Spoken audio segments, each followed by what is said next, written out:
The craziest franchise just dropped its newest movie in Hobbs Shaw. Now it has 9 bonker movies, so we're going to rank all 9 of those movies from the worst to the best in under 5 minutes.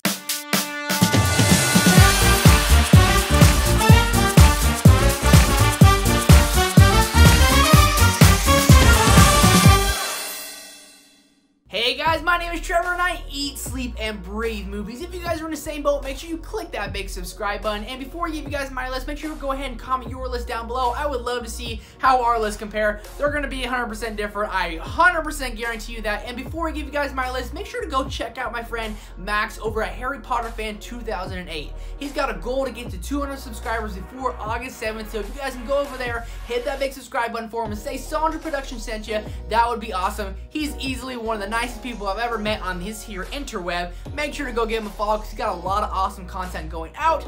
With that said, let's begin. So easily in last place is Fast and Furious Tokyo Drift. And this is the one movie that just does not feel like a Fast and Furious movie. The whole time in this movie, I am just bored. And that's not really a good thing to feel in a Fast and Furious crazy action-packed franchise. It's just not. It's just one of those movies that doesn't feel like a Fast and Furious movie. It doesn't have any of the characters except for Han, and the only thing significant about this film is we get to find out that Han dies. Next up is going to be Too Fast, Too Furious. Again, one that just doesn't really feel like a Fast and Furious movie. They tried to carry this franchise off without Dominic Toretto. He's the best part of the original Fast and Furious, so they're not having him in a second. Just shows that sequels sometimes are not always good. At number 7, I got Furious 7, and there's something about this movie that just doesn't work for me. We get introduced to Deckard Shaw, who is played by Jason Statham, who's got a lot of action, a lot of punch, but this movie is kind of more cringy to me. It's crazy, it's bonkers, it's got some great action, but you have really cheesy lines like this.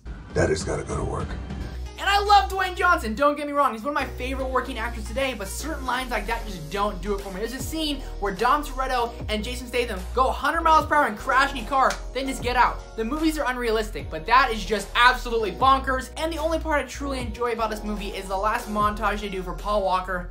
God dang, it'll rip your heart out. Next up, we got Fast and Furious, and this one's better. It had definitely an emotional impact. We get to see Letty is killed, or at least we think so until we find out in a later film that she's not. But this one is kind of back on the track. After Tokyo Drift and Too Fast, Too Furious, we now get Dominic Toretto back. He's there, he's action-packed, a lot more racing in this one. Him and Paul Walker, their relationship isn't kind of like it was in the first one, you know, but it ended bad. In this one, still not that good, but it does have some cool action and some pretty dope races.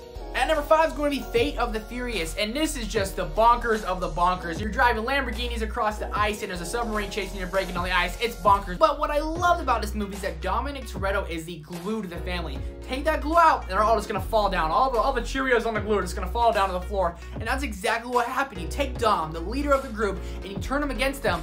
That group is screwed, and it was showed pretty well in this movie. At number 4 is Fast and Furious 6, and I really dug this movie. You got Luke Evans as Owen Shaw, and he's bad. He is bad to the freaking bone. He's got an awesome team, a team that almost exactly resembles the Fast team that we know. And they even make a joke about that in the movie that is just 100% hilarious. But now, Letty is now working with the bad guys, and Dom's goal is to get Letty back. You even got Luke Hobbs on a team.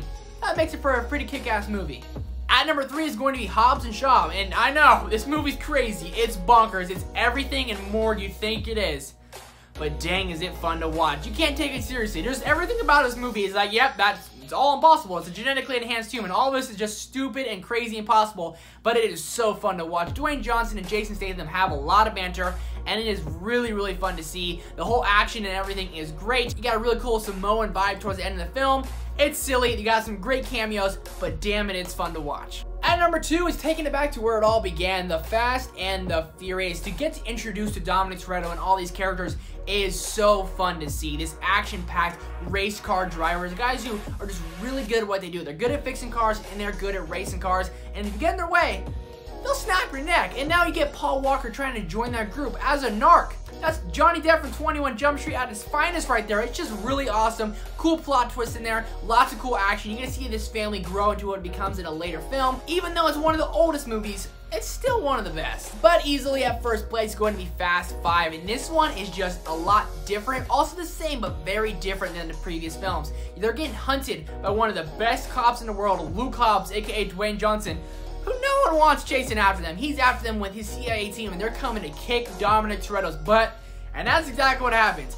Dom Toretto and Luke Hobbs fight. The best one-on-one fight scene in any movie ever, right up there with Anakin and Obi-Wan Kenobi, which is so dang emotional. But this street fight between Dom Toretto and Luke Hobbs is so just emotional, so believable. You're sitting on the edge of your seat, biting your nails. It's the fight everyone's wanted to see. Everything else in this movie is fantastic how it plays out, but this fight scene alone easily seals the #1 spot.